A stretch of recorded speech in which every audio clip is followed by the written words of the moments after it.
And following heavy fighting and a 9-month occupation by Russian troops, the city of Kherson back in Ukrainian hands now. But 2 weeks after the Russians pulled back, missiles and shells are once again hitting that city. For more perspective on this, we are joined by John Jordan, former naval intelligence officer and part of the Hoover Institution at Stanford. John, it's good to see you. Thank you for being here.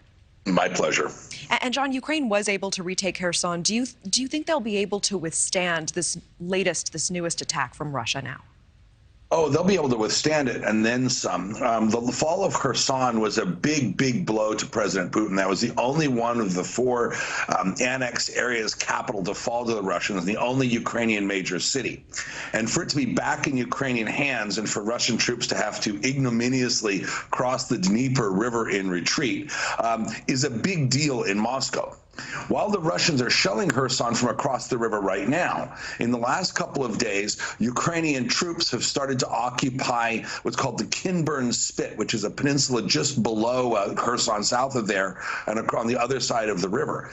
If the Ukrainians can put a lot of troops ashore there and start to march north, they might envelop or flank a lot of Russian troops on the eastern bank of the Dnieper, forcing the Russians to again retreat and at the same time threatening Crimea.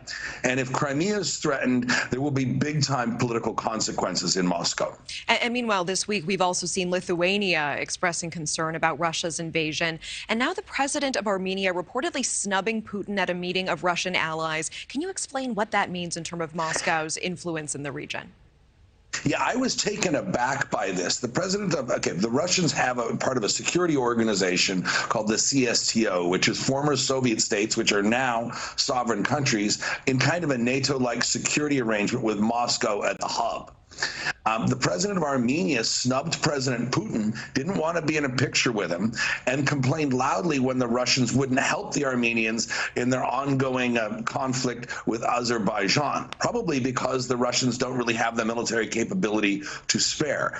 And it's been Russian military power that has kind of kept a lot of those countries like Kazakhstan, Uzbekistan, Armenia in line. And without Russian power to do that, you're going to start to see them migrate more towards the West and to probably ally somewhat with China as well, undermining the entire Russian Ruski Mir, which is the Russian world, with Russia being at the center of it. So this is another consequence of the Crimean War and Russian losses there. And one more question for you before we have to go. Do you think a Ukrainian offensive could recapture Crimea?